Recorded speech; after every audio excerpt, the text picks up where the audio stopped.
Short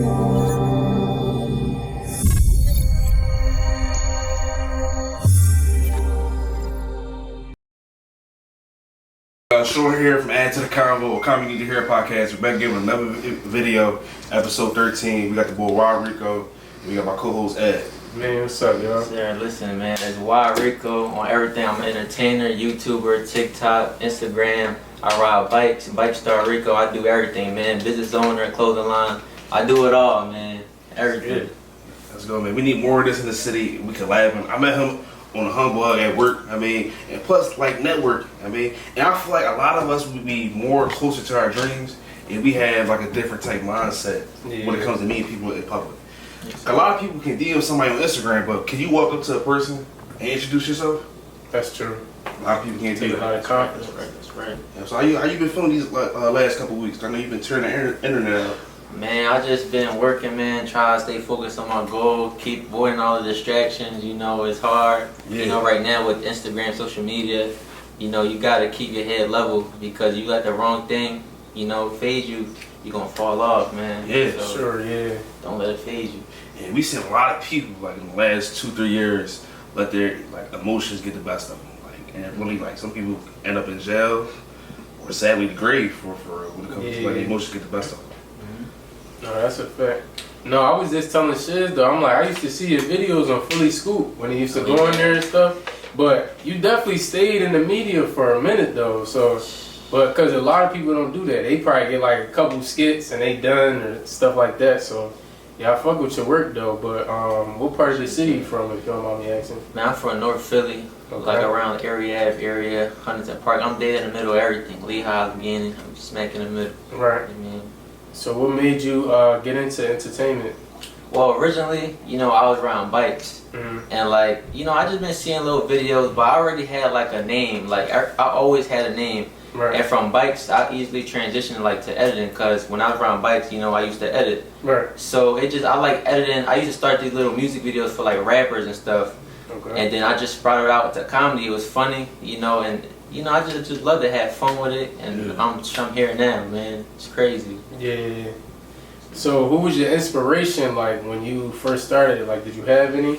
Like, what inspired you to start it? Or? I wouldn't say I really had no inspiration. It's just, to be honest, it just happened. Like, right, you know, things just happened. Like, yeah, I don't know. I didn't really have no inspiration to do it. I'm gonna be honest with you. Right. You know? That's how it is sometimes. Like, when you just try shit, you end up being good at it, like, type shit. You don't even know it. Like, yeah, for sure. But, so who's your top 3, would you say, entertainers in the city? Like in Philly, right? Yeah, Philly. Number 1, damn, it's hard. Yeah, that's what I'm saying. We do a lot of comedians. It's a battle between Funny Boy Quill and Tez. For sure. Like, it's a battle. Sure. Cause like, but they styles is different, so you can't really compare them. Right. So I'm gonna have to go Funny Boy Quill. I'm sorry. Right. Yeah, he got some. Then second, Tez. Third, it's not. I'm trying to think. Third, who would y'all say? I'm gonna be honest. I know who you gonna say. Go ahead. Who you gonna say? Who be having me rolling? I ain't gonna say he the funniest, but he be having me rolling sometimes. Rich Dollars. I know he was Rich Dollars. Yeah. I didn't see him in a while. Rich Dollars. I give it a Rich Dollars. No, like Rich Dollars with Termex was hilarious. Yeah, right. When he used to do the lives and shit. Yeah, man. Oh, the live. Yeah. I can't stand videos The of lives and shit. Yeah. That was like he was on top of this game for real. Yeah, I ain't gonna lie. There's not a lot of Philly comedians no more like how it was. Right. You know, Southside Juju. Oh, yeah, Southside about Juju. him. Yeah. And they try to take away he got like 3 straight pages disabled. Oh, Damn. yeah. One joint had like 500,000 followers on there too. So yeah, he was blowing up though. I know they did like a movie or something like that. Like I think it was either this year or last year. They all did a movie together and shit like that.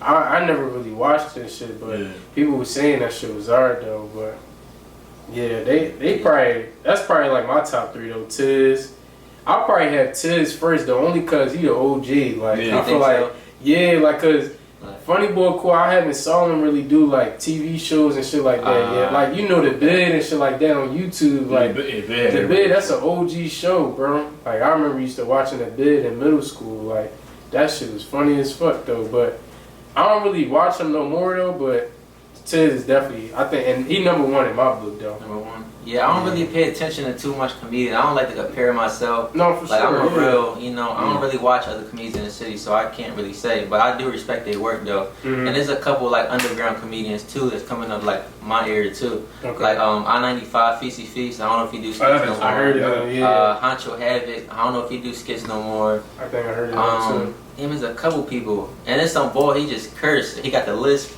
Oh Boy, shit. you know what I'm talking about? No. No. No, I'm about to say Couple people. He took on with the list, you know.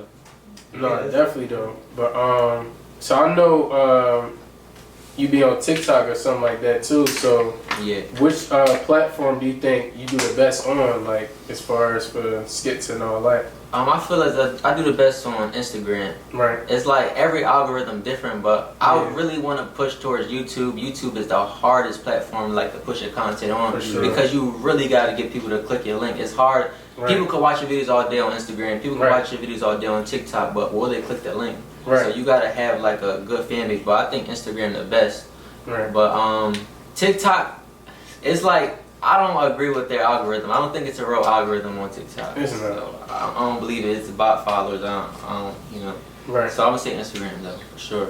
Okay. So I don't know if you know this off the dome, but like, what's your most viewed video? Like, if you have like a range or something like that. I say that right now. Mhm. I see the DJ Diamond Cuts one. Like I've been doing this series with, Oh, yeah, that shit was funny. with the radio lately, and I'm just every time I do it, it go crazy. So I'm gonna say that right now, but I can't think off the top. I got so many like.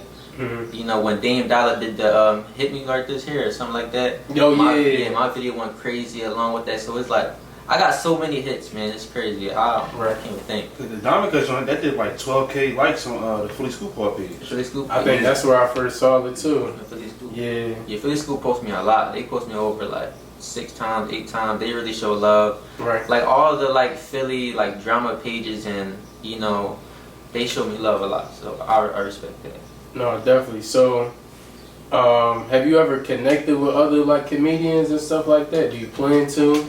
Like, I be trying, Right. but it's like they don't be on the same type time as me. Yeah. Like I don't want to get no names or whatever, Right. there's no shade or whatever. But Right. some people just you gonna meet like in the long run, y'all gonna meet at the top. Mhm. So, but I did collab with a couple comedians. Like I don't know if you ever heard of Rod. right. Oh yeah. Yeah, She Love Rising. Yeah. I collabed with him back in the day. But I mean, right now I'm just collabing with my mans, like my peoples around me. I'd rather come up with the people around me than the people I don't really know. And For sure. I love it. I love the organic. I don't care how many followers you got. Mhm. I love like organic content. No, definitely. No, I think we said that like a couple episodes ago. Like Philly don't be showing love to the Yeah. other Philly. Yeah. Like it's no shade though, but it's like other cities be bringing each other up though, bro. Yeah, it's too much competition in Philly. It is Like though. it's too much like And it I don't have to be. listen. I went to New York. They were showing me mad love. They don't Right. even know me. My content went crazy down in New York. If I do a video in Philly, they act bougie. They want to be in a video. I'm like, Right. if you don't want to be in a video, it's cool on you. But Right. New York is just so much love and fun anywhere. You just gotta get out the Yeah. city. That's it. That's all you gotta do. And that's the reason I wanted to collab with an episode with Rico because I met him right like I met like different guys and chicks. They got way less followers than you, but they still do comedian stuff. And like their energy just different when it comes to like you can say they like artists I met that have less followers than you. They act like they signed to a major label already. Too much pride. Too much pride and different stuff. And like I gotta say standoffish. Yeah. I feel like with a lot of artists today, they say they use the term like federal and different stuff like that. But I think the reason, like, I'm not saying a lot of them get like caught up is because they making it obvious what they already doing. That's if they really doing it. Yeah. So you talking like being in the street wise and all Like that? being in the street or just like this. You can tell they too tight with their image. Right. Okay. You're too tight with the I see image what you're in a saying. way. I see what you're saying. If you think about that, like when it comes to rappers, right? It's like 3 main personalities. It's the extra hype bull, That's true. super nonchalant, antisocial dude, Yeah. and then it's the other street dude and stuff like that. Or you got the soulful type rapper and different stuff like that. Right. So I feel like it's like all together it's like 5 different personalities of rappers nowadays. No, that's a fact. Yeah, they don't want to show their true personality. Like that's what it is on social media. Like if you really want to thrive, you gotta show your true self along with like your character. Like Yeah. you know what I mean, or you're gonna be stuck to giving the people what they want instead of giving them what you want. Right. You know, you gotta love what you're doing. Like if you don't love what you're doing, then what's the point of doing it? You know? Yeah. I remember I was watching this video. They was saying how like Instagram was kind of made for you to like basically hide behind the camera, but kind of like flex a little bit. Like, and when I was watching it, it made sense though, bro, because we don't really show our true selves. Like we just showing like what they can see from the outside. So I mean, it makes sense, but at the same time, though, I feel like you don't really gotta be like that though. You feel what I'm saying? Like everybody don't have to flex and all that. Yeah, like I think everybody use Instagram for a different thing, like for business, like just to be on it. Like girls might show it the, I don't know. I feel like it's a dating app. Instagram is a dating app, basically, like for real. But if you use it right, you gonna go in the right direction.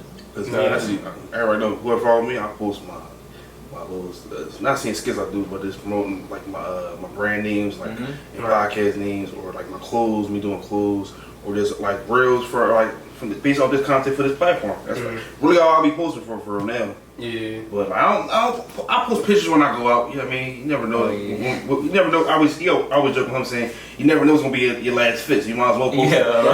He do say this shit all the time, bro. He do say this shit all the time. You never know. He's like, I might as well. I'm like, bro, you drunk. Because you never know what's gonna be your last ride. You is right though. Look, people go get $1,000 fit just to take a picture in the living room. Oh, yeah, don't go outside. Don't go nowhere. What do you spend so much on drip for? No, I got the 50% off G-Star. I ain't trying to press I bought it myself. Like, because you gotta think about this too, right? It's actually, I'm gonna say this, people get mad. It's actually guys out here, right, spending $3K on fits to impress women that are wearing $20 dresses. Yo. From Shein. We need to stop this bro. now. Like, are we serious? Stop this now. You didn't get her, you bought her. What the fit? Come on now. They love that design. Bro, forget about this though, right? Why do you should be wearing the boutique dresses that the owner be getting for $7 from the vendor? Y'all doing too much to impress these people. Come on now. Impress them with your words and your energy. But you know what I feel like though? Every shirt is the same. Right. They just stamp a logo. They pay for the logo. They pay for the brand. They pay and for the that's name. it.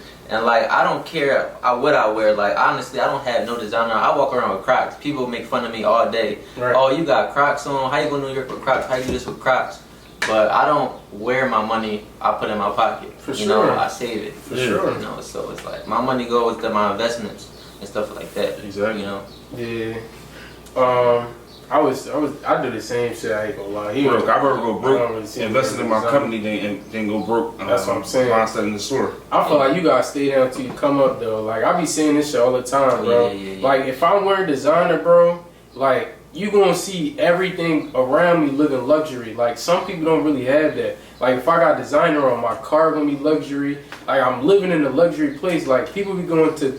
Like, they be getting designer just to go back to the projects, bro. You feel what I'm saying? Like, it's not wrong with living in projects, though, but your priorities are a little different. Like, you feel what I'm saying? But, back to, like, as far as, like, the algorithm and all that. So, when you first started, did you have, like, a target audience you wanted to reach?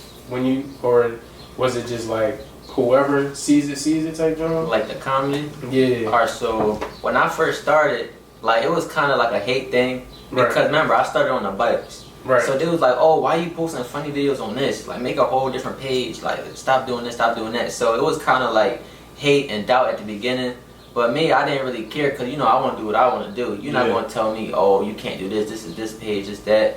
So I mean, eventually I made a new page and all it takes is consistency, man. That's it. Consistency. Like once you got that down pat, and you got to be different. Right. If everybody doing the same thing for real, like, all right, you got a clothing line, I got a clothing line, this is a clothing line. So it's like, what is different that will like gravitate people towards you? Like with me, like people love to laugh. Comedy, they will come to my page. So it's like, you got to just find a different twist to have people that come to you. It's all about being different and original. No, definitely, that's a fact. You was just saying that too. Yeah, you was saying, but when I first started my clothing brand, right? I used to help my cousin Kadari print his shirts and stuff. He used to print for like a lot of clothing lines in Philly, but he was in Baltimore. So he used to always make trips down here He taught me how to like the screen print and all that type of stuff. Oh yeah. And then he always told me, I said, yo, I want to start my own clothing brand, but I don't know where to go. So he said, you got it all in your hand for like I had an iPhone. So I just went to Google, went to YouTube. You see the heat press over there, hat press over there, and stuff like that. And I tell you, when I dropped them Keys to the Heart t-shirts, I was like, I did like, I heat pressed 50 t-shirts all by myself. With a little logo. Right there. And I'll tell you this though. When he slapped the logo on and was selling them, Jones. Yo, the hustle was there. Going down to South Street, going down to anywhere. Oh, delivery from this time to this time. Oh, damn. That's back when I was a janitor at 30th Street Station and stuff like that. So like, it's the hustle and this, also this like the grind of this being like, I appreciate those moments because they really taught me like what an entrepreneur is. I mean, when it comes to the investment and also waiting to get your return back. And plus not fumbling the re-up. I mean, a lot of people fumble the re-ups out here when it comes to this. Like I look at like different entrepreneur pages. I do say your car wash business makes 100K in the next 3 months. Your business did, not you. That's a fact. Yeah, don't spend on it. Yeah, so a lot of people don't put the money back into the business and stuff like that. So now with the clothing job, I learned that like, say like people like Milano, even though some people like probably hate on Milano and stuff like that, she really, in her live really showed like when it comes to different drops, like say like the fall, winter, you gotta put stuff out for marketing, everything, and plus say you want to give something to influencers, that's when it comes to calculating the price. Right. So now when it comes to like different clothing brands prices, I don't really just be all like, oh, that's out of pocket. Even though some things be out of pocket though a little bit. Some prices do be Yeah, they be out of pocket a little bit. But like I had to realize, you trying to like, you a business owner, you gotta worry about your return and stuff like that. Because you may not think, like, say I sell like a $35 t-shirt, this $35, right? Right. A lot of people like tell me this, like it costs too much and stuff like that. But I had to realize you can't worry about them. This is not your customer. Yeah, that's not your customer at Yeah, all. That's a fact. And you know, I want to touch up on that too. Like, you remember you said how your cousin, you know, help you out, blah blah blah. So it's like I don't like when people gatekeep. You know, they be gatekeeping everything. It's like, why can't you just tell me the information? Like, we all got different, you know, audiences, all different customers. I hate gatekeepers. Like, that make me not even mess with you. Like, you got all the resources right there, but you can't tell me even one or like where to go. I want to start too. You know, that just be, I don't know what it is, jealousy, envy, I don't know what it is. Like you said, competition. He told me different things, but also, he said, Sean, you 19, 18, you gotta figure some stuff out on your own a little bit. I mean, like, I can teach you how to drive a car, but when it comes to like how to maintenance your car and stuff, that's just trial and error. Like I messed up with a lot of t-shirts, but you also like I learned what not to do. You gotta learn through like experience. Now a lot of people just want stuff just like put on a red carpet for them. Oh yeah. Yeah, like I'm just gonna lay this out. Like I had like different influencers now, like wearing my stuff now, sending stuff out, and they be like, oh, how did you get this person to do this? You got the app right there. You message people every day. Just message somebody. Hit somebody up. Connect. Because a lot of people hit somebody on Instagram, right? It's like say when a guy see a girl, they like out, right? He say he'll DM you and say I saw you, but he won't walk up. Yeah. It's all about confidence. I mean, a lot of people like they scared of the word no, but that come with the game though. For I ain't gonna lie, you gonna hear it a couple times. All you need is that one yes. Yeah, right. For sure. No, that's a fact though. But yeah, like we were saying though, like the lack of creativity too. Like as far as like the city, it's not really there though. Like I understand everybody trying to get put on and stuff like that, but I don't really think our city has a lot of creativity. Like it'd be the same videos, like the same this, same that though. So how do you like, as far as like your creativity though, like what helps you brainstorm and stuff like that, like to get your ideas on different things? So me, everything is through experience. Right. Like every real life situation I come, like even the little Poppy Story Jones, I go to a Poppy Story, my sandwich get messed up, I'm making a skit about it. Right. If a girl break my heart or if a girl make me mad, I'm making a skit about it. It's all like, I don't really have like a written, oh I'm gonna do this video today. It just happened. Even when I went to New York, I didn't know I was gonna do that video. Yeah. It just popped up in my head. So it's like all through experience, and then it's like I don't follow trends. Like that's the main thing. Like if like big trend happening and everybody making the same video, why go that direction? Like no, that's a fact. I just, you know, that's a fact. I'm in my lane, you know, tunnel vision.